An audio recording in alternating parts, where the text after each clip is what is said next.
Graça e paz, povo de Deus, como vocês estão?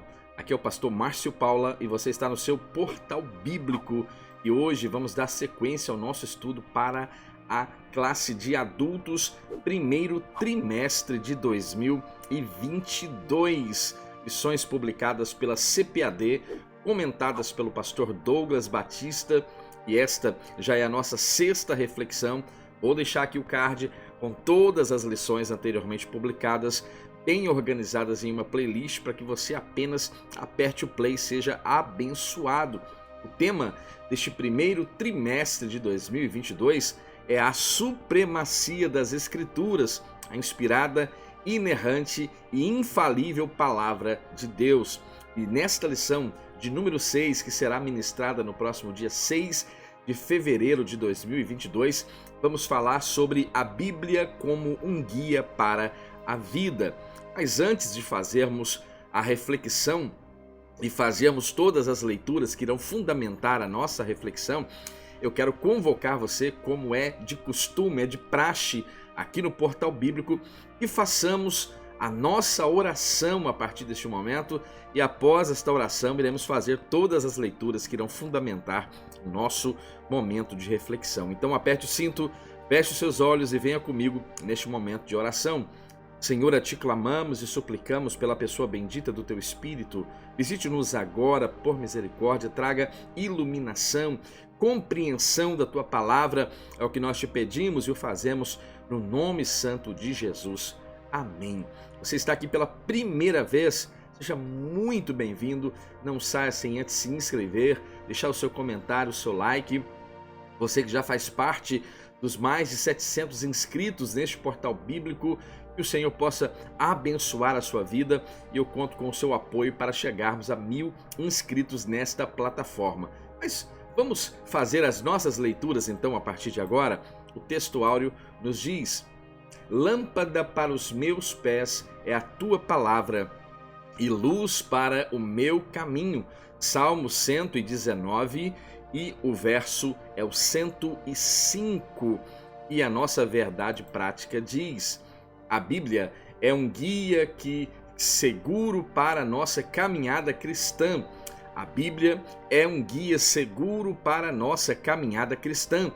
Alicerçadas nos ensinos da palavra de Deus, somos instigados a viver com sabedoria e prudência.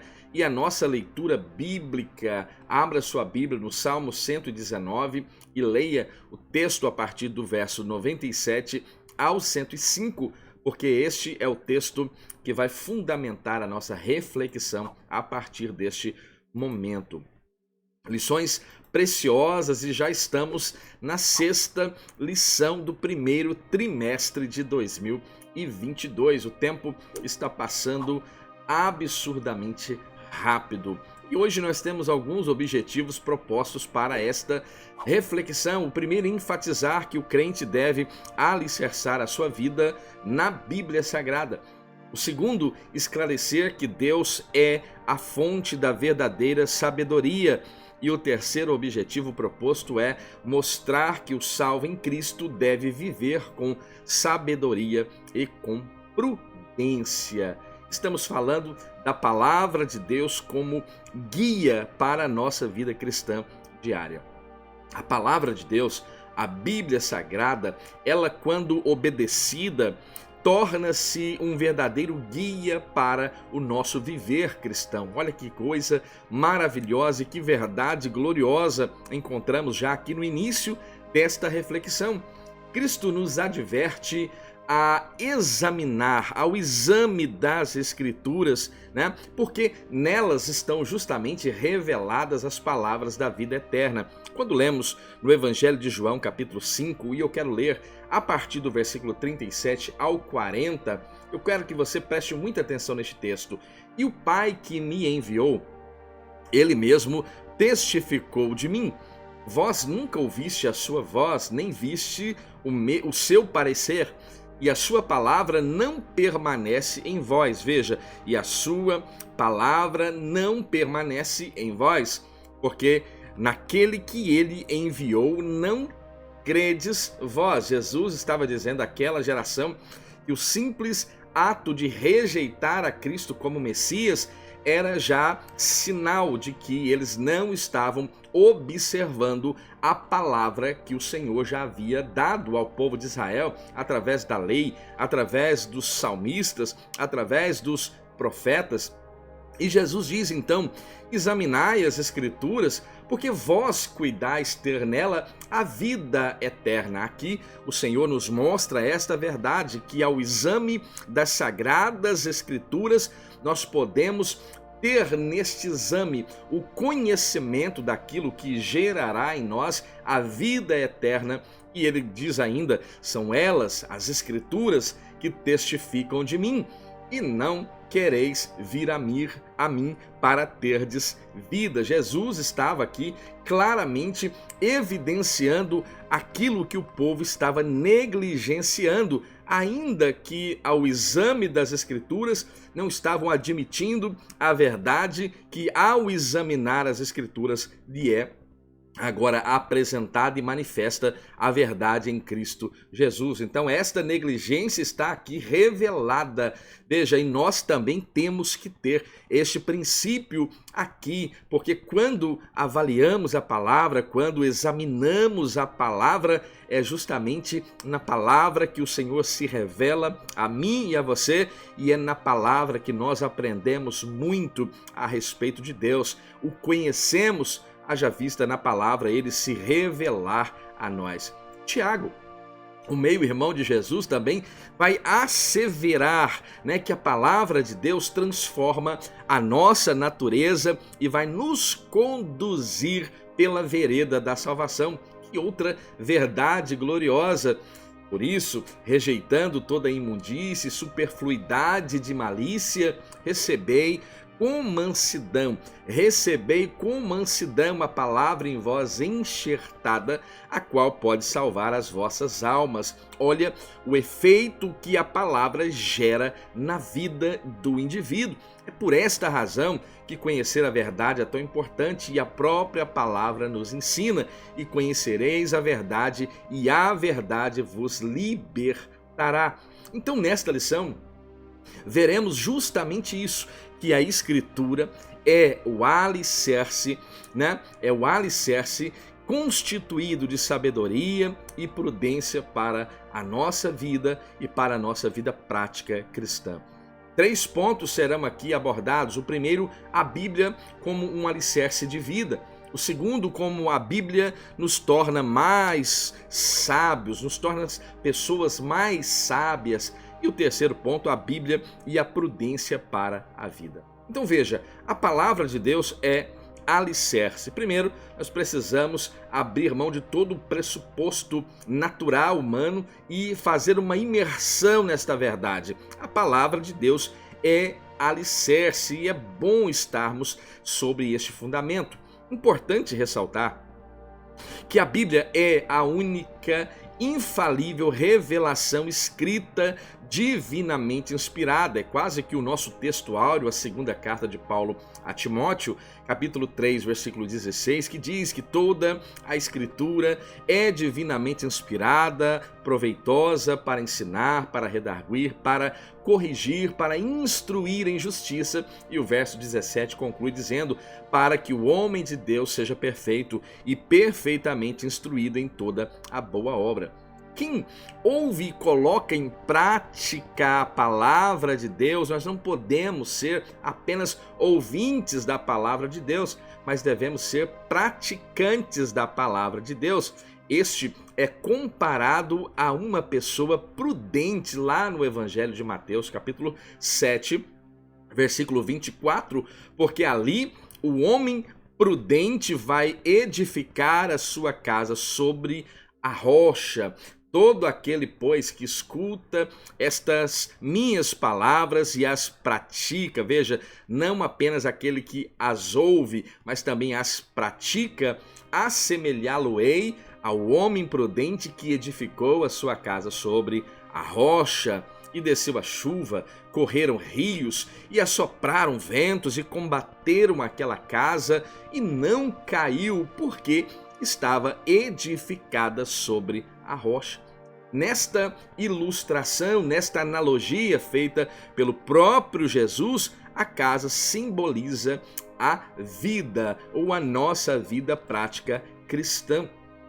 A vida deve ser e deve estar edificada nos ensinos da palavra de Deus, logo nos ensinos de Cristo, a fim de alcançarmos a virtude e o destino glorioso. A igreja, em Atos dos Apóstolos, possuíam um ideal que ainda é necessário que seja o nosso ideal. Perseveravam na doutrina dos apóstolos, ou seja, perseveravam na palavra, também estavam em comunhão contínua e estavam agora totalmente comunicando uns aos outros nas orações e também no partir do pão.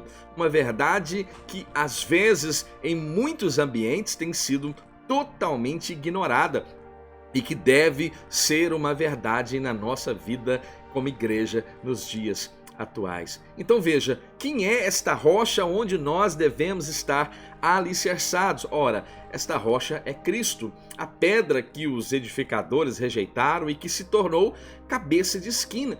É a rocha pela qual Paulo também ensina que nós podemos edificar agora o nosso edifício, mas como devemos edificar, mas o fundamento ele não pode ser trocado. O fundamento já foi lançado e este fundamento é Cristo, a rocha eterna. Ele é quem tem palavras de vida eterna. Os discípulos indagaram: para quem iremos nós? Se só tu tens palavra de vida eterna. Estamos admitindo palavras de tantas formas e maneiras e ignoramos a palavra oriunda da boca de Deus, que é palavra de vida eterna.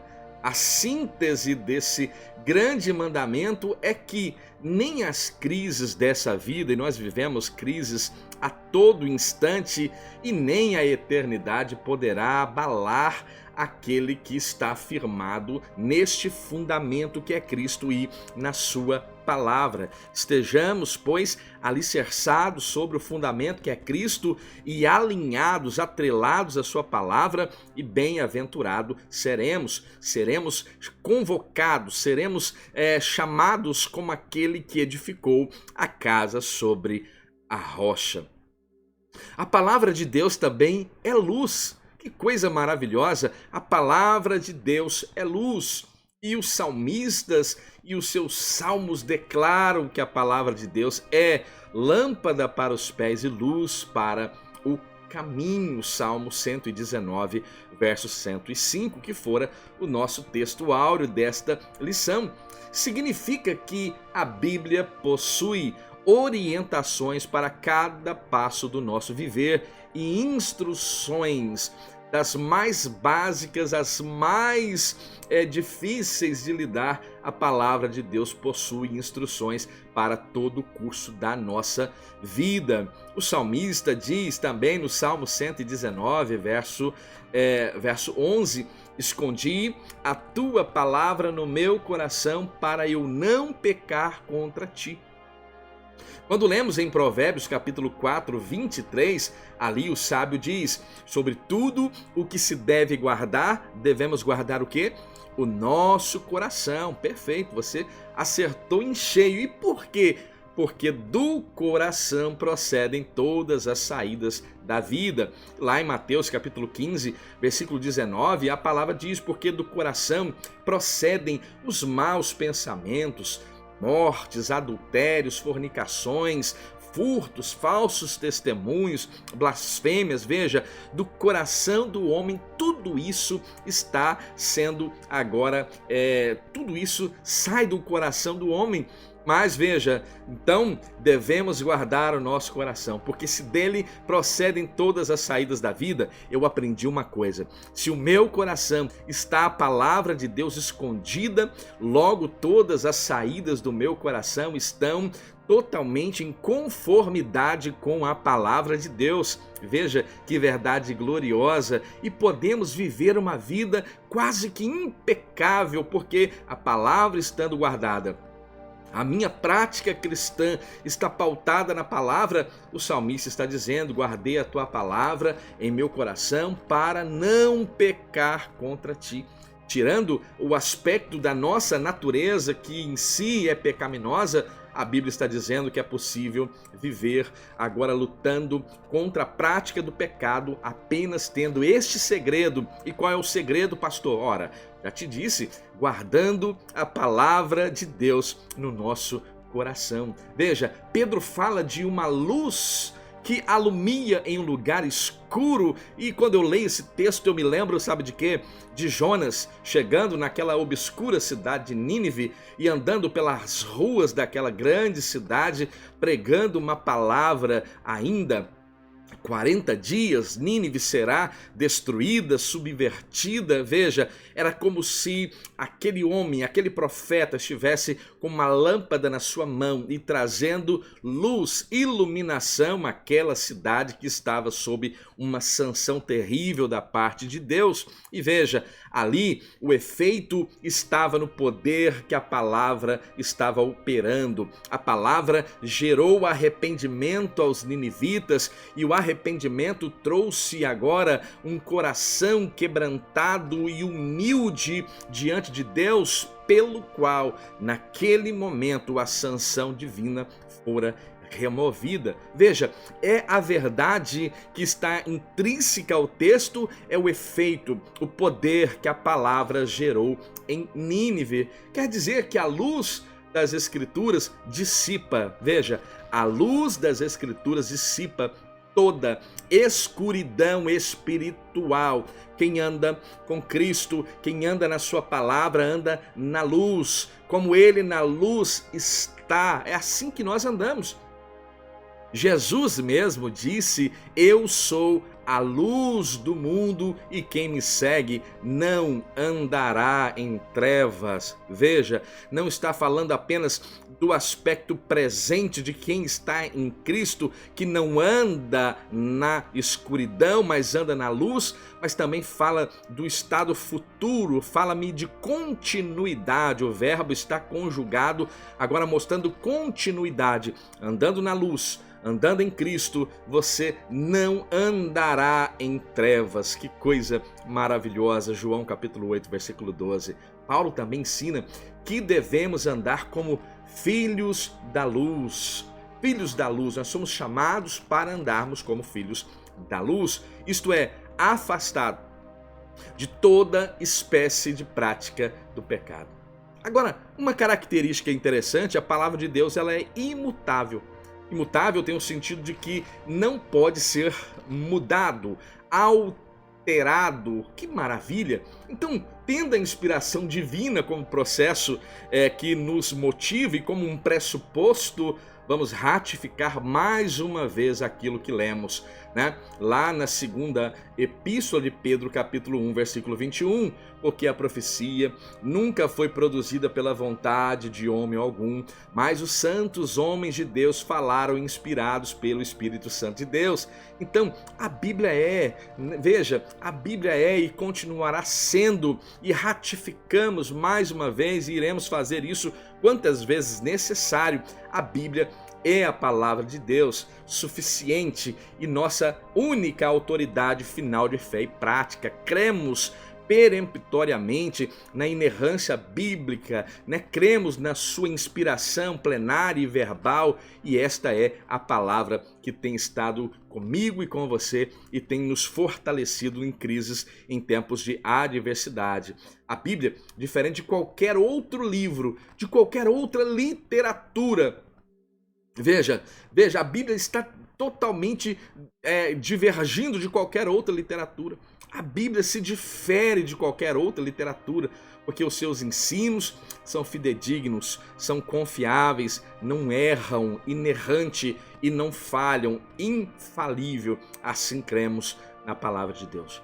O segundo ponto, a Bíblia nos torna pessoas sábias. É importante salientarmos que em um momento da história da Igreja Assembleia de Deus, por exemplo, principalmente do povo pentecostal, fomos taxados como pessoas sem muita cultura no contexto palavra. As igrejas tradicionais, diga-se de passagem, e aqui é um elogio, sempre se dedicaram com esmero, mas esta é uma realidade que nós pentecostais vivíamos há um tempo atrás, mas esta história mudou. Hoje existem muitos estudiosos bíblicos e que possuem um nível de erudição extraordinário e que são pentecostais. Então essa história de que pentecostal não conhece Bíblia é a história da carochinha, tá bom? Não acredite nisso. Existem grandes eruditos bíblicos, eu poderia citar aqui o pastor Ezequias Soares, pastores como Antônio Gilberto, pastor Douglas Batista, Ciro Sanches Zibordes, pastores que estão comprometidos com a palavra e no exame minucioso das Escrituras para extrair o bom ensino para a igreja de Deus. Então veja, a Bíblia nos torna pessoas mais sábias. A verdade é que a literatura nos torna as pessoas mais sábias. Termos o hábito da leitura, seja da literatura secular, já vai fomentar o nosso vocabulário, vai expandir o nosso conhecimento, ainda mais quando estamos lidando da palavra de Deus. Aí sim podemos admitir esta verdade potencializada, porque além de aprendermos, de aumentarmos o nosso vocabulário lendo a palavra com uma versão corrigida, que em alguns momentos tem uma linguagem um pouco mais culta, e eu sempre aconselho que você tenha uma versão corrigida e tenha uma versão internacional, atual, com uma linguagem mais moderna, para você que talvez não tenha em mãos um dicionário bíblico, não tenha dificuldades de compreender algum texto que você necessite de um dicionário. Então veja, é importante que nós tenhamos o hábito da leitura. Então, quando falamos da palavra de Deus, mais uma vez, isso é potencializado. Agora, o conceito de sabedoria. O substantivo hebraico aqui, nesse contexto, para sabedoria, é hokmah. E o seu correspondente em grego é Sofia. Vou mandar um beijo aqui para minha sobrinha Sofia. Veja, ambas as palavras têm o sentido de habilidade, de experiência e qualidade de quem é sábio, Ambas essas palavras têm esta ideia generalizada. E uma perspectiva pentecostal agora, a obra de teologia sistemática, assegura que a sabedoria reúne o conhecimento e a verdade como experiência do cotidiano. Nós adquirimos sabedoria também na nossa vida diária. Veja, sabedoria às vezes não tem relação com inteligência. Existem pessoas que mal frequentaram a sala de aula e possuem às vezes até dificuldade ao ler algum tipo de literatura, mas possuem uma sabedoria, uma vivência, uma experiência e coloca muito erudito aí no chinelo. Então veja, isso significa também que o conhecimento absorvido na nossa vida, pela nossa mente, também vai ser aplicado em todos os contextos da nossa vida. Nesse aspecto, o conhecimento sem a prática não vai produzir sabedoria de espécie alguma. Agora, quem é a fonte da sabedoria? Você respondeu algum filósofo grego aí, Platão? Aristóteles? Não, nada disso. A fonte da sabedoria é justamente o nosso soberano Deus. A sabedoria, diga-se de passagem, é um dos seus atributos e nele, em Deus, está plenamente este atributo de sabedoria. Quando lemos em Daniel, capítulo 2, versículo 20, falou Daniel, dizendo: seja bendito o nome do Deus da eternidade à eternidade, porque dele são a sabedoria e a força. É um atributo que plenamente encontramos em Deus e ele, pela sua misericórdia, comunica comigo e com você. Então, quem é a fonte da sabedoria? Deus é a fonte da sabedoria, porque o Senhor dá a sabedoria, da sua boca é o que vem, é de onde vem o conhecimento e o entendimento. E se alguém tem falta de sabedoria, já disse Tiago, pede. Tem falta de sabedoria? Pede. Permanece na falta de sabedoria, está faltando intrepidez, está faltando ousadia para pedir a Deus. e dará, e jamais vai ficar lançando no seu rosto que você solicitou sabedoria a ele. Então, a sabedoria de Deus é inescrutável. Não se pode dimensionar essa sabedoria. Eu disse que na sua plenitude a sabedoria está em Deus. Toda a sabedoria dos santos provém da parte de Deus. Em resumo, visto que Deus é a verdadeira sabedoria, as suas palavras e seus atos são igualmente sábios. Agora, a Bíblia diz que existe uma característica em mim e você que é sinal de sabedoria, ou que pelo menos estamos iniciados, né, no desejo de aprender e adquirir sabedoria ou receber sabedoria, que é o temor como princípio da sabedoria. E a Bíblia registra então que o temor do Senhor é o princípio da sabedoria. Provérbios 1, versículo 7. A frase temor do Senhor não significa ter medo de Deus, mas expressa, sabe o quê? Reverência, adoração, é uma atitude, né? Essa atitude é preceito pela qual se inicia a sabedoria. Então, temer a Deus não é ter medo de Deus, não é estar temeroso, né, no sentido de estar amedrontado, né, mas no sentido de reverência e de adoração a Deus. Os benefícios desta sabedoria, que são muitos, diga-se de passagem, o salmista declara que o ato de meditar na palavra de Deus o tornou mais sábio do que aqueles que estão ao seu redor, daqueles que estão à sua volta. Veja, refletir na palavra traz conhecimento, traz sabedoria, e conhecimento e sabedoria são ferramentas que te tornam notório no ambiente onde você está inserido. As pessoas vão buscá-lo mais porque você tem inteligência, sabedoria para lidar com N coisas que outras pessoas não têm habilidade. Isso é um fato. Então veja, o salmista está expressando uma verdade que para si era uma verdade e que também é uma verdade para a minha vida e para a sua. Essa afirmação indica que ele adquiriu sabedoria ao aplicar os preceitos que aprendeu na palavra de Deus. Então, se da palavra está agora nos alimentando e esta palavra guardada gera frutos maravilhosos, eu devo refletir na palavra. E bem-aventurado é o varão que não anda segundo o conselho dos ímpios, que não se detém nos caminhos dos pecadores, nem se assenta à roda dos escarnecedores, mas esse camarada tem o seu prazer, sabe aonde? Na lei do Senhor, e na sua lei medita de dia e de noite. Temos prazer em ficar vendo os Reels do Instagram, vendo os shorts do YouTube, dando altas risadas. Não é assim que acontece com muita gente por aí? Porque é prazeroso, traz esta alegria. Pois é, o salmista está dizendo que ele se alegra meditando na palavra de Deus. E ele medita ao longo do dia e à noite, quando ele está adormecido. A psicologia diz que costumamos revisitar aquilo que fazemos ao longo do dia, ao longo da noite. Então eu leio de dia e à noite a minha palavra vai revisitar a palavra que li ao longo do dia. Que coisa gloriosa, que coisa maravilhosa. Então veja, nós vamos ter quais benefícios? Conhecimento, vamos ganhar almas, vamos nos tornar prósperos, vamos exercer domínio próprio, tudo isso aprendemos à luz da palavra de Deus. Veja, nós somos advertidos a empregar esforços na busca pela sabedoria. Não ignore isso.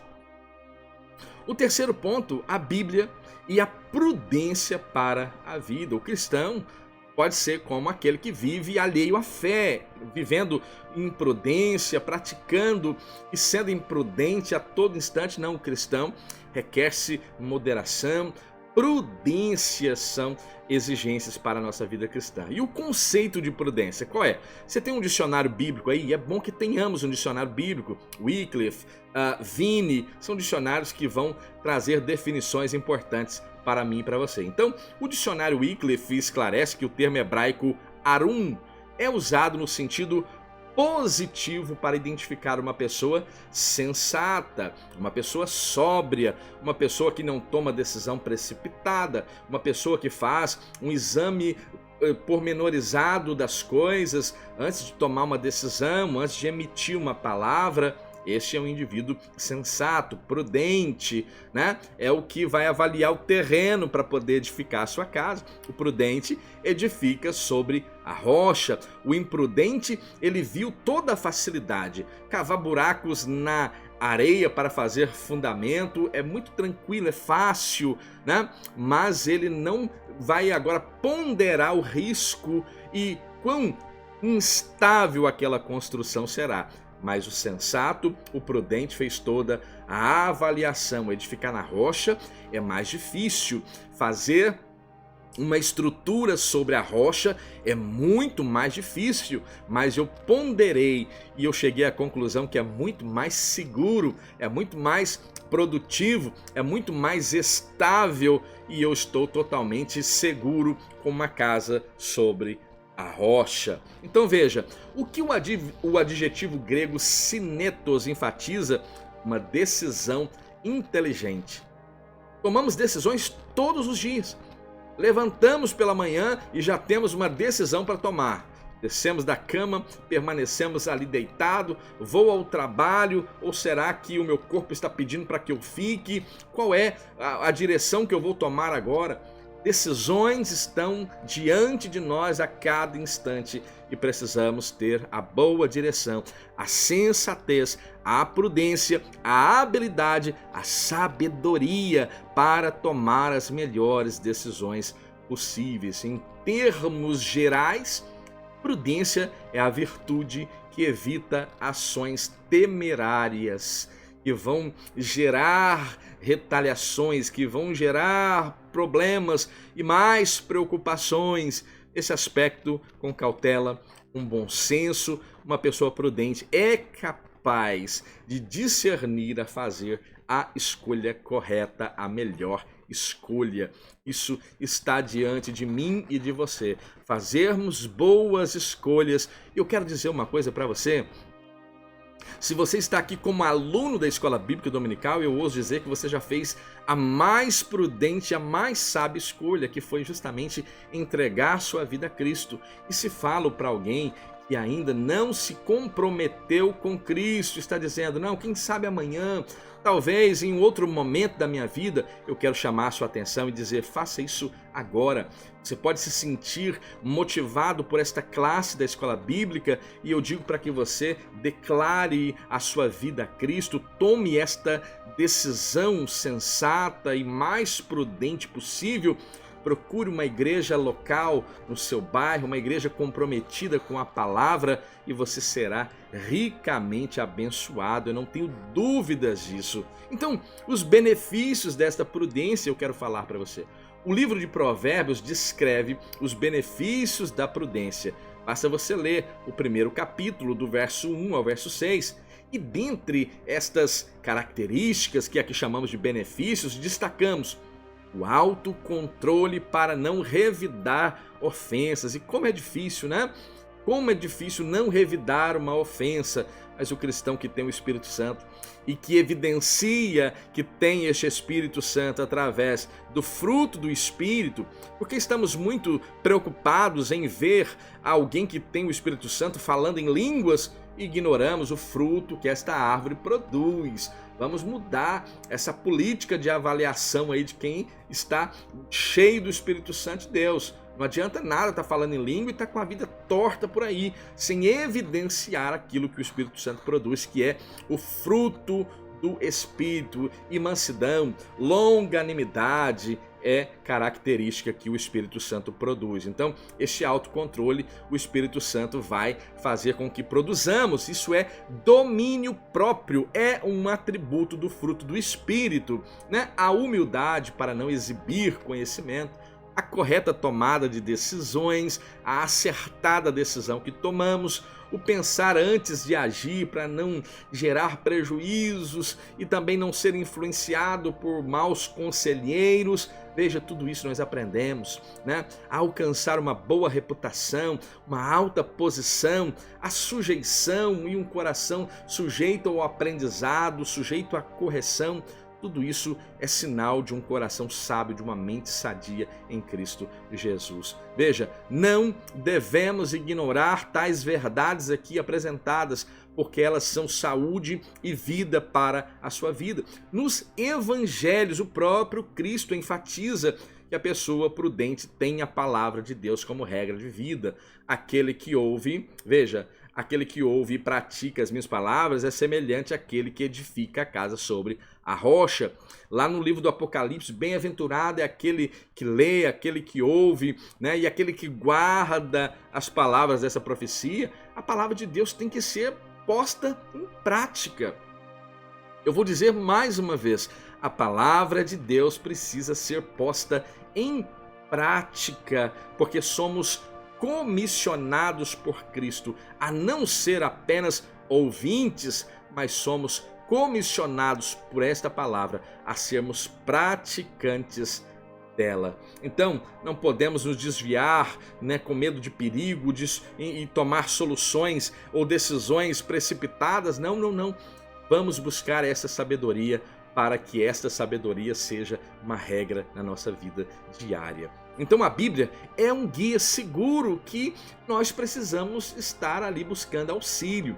Ler esta palavra, colocar aí uma meta de leitura anual da palavra, tudo isso é importante para o seu crescimento e enriquecimento espiritual. O texto sagrado vai dar uma direção para mim e para você, e a Bíblia Sagrada aponta para Cristo, o único que leva a vida, o único que pode mediar entre Deus e o homem é Jesus Cristo, não há outro. Ele mesmo se apresenta como caminho, como a verdade, como a vida e diz: ninguém vem ao Pai senão através de mim. Veja, e a palavra de Deus, ela toda aponta para Cristo e nós vivemos Cristo através do conhecimento pleno da palavra de Deus. E experimentamos Cristo em nós e a salvação que Ele produz através desta graça, através do conhecimento que temos, através da palavra de Deus. Então, nessa nobre tarefa, a imutável palavra de Deus alumia, é luz para o caminho que nós estamos trilhando e também deseja ser luz para o caminho que você está trilhando. Então veja, recebemos a sabedoria se pedirmos a Deus. Então, por meio da obediência às Escrituras, temor a Deus, recebemos esta sabedoria e esta prudência para andar como filhos da luz, como Paulo escrevendo aos Efésios, capítulo 5, versículo 8. Esta é a nossa rica lição de hoje. Eu louvo a Deus pela sua vida. Se você está aqui comigo até agora, que Deus abençoe a sua vida. Senhor, eu rogo ao Senhor, abençoe os teus filhos, ó Pai, que estão agora na internet procurando consolo para seus corações e encontraram este vídeo e estão, ó Pai, sendo edificados por esta palavra. Abençoe-os para a glória do teu nome. Assim nós oramos no nome santo de Jesus. Amém. Não saia sem dar o seu like, o seu joinha e deixe o seu comentário também e que o Senhor possa abençoá-lo. No nome de Jesus. Fiquem bem, fiquem em paz. Até a próxima.